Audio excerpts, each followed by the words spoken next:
Now we are going to learn how to restore the override dimension, means how to restore the norm manually edited dimension.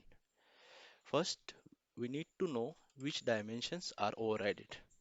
For this, go to the information, go to the others, go object specific information, click on dimensions with manual text. These four dimensions are manually edited. Okay. Okay. Then to restore the manual edited dimension, click the respective dimension, go to the settings and just uncheck the override dimension text box. Then that's it for this dimension. For this text, click on the dimension, go to the settings, just uncheck the override dimension text box.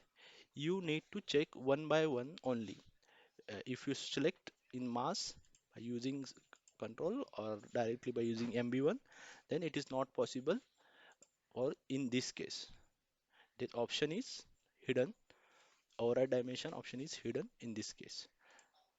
Okay.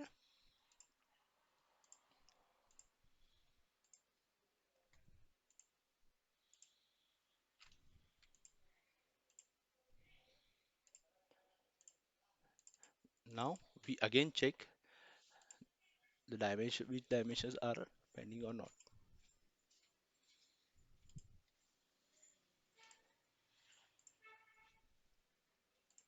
Okay, no dimensions are remaining. That's it.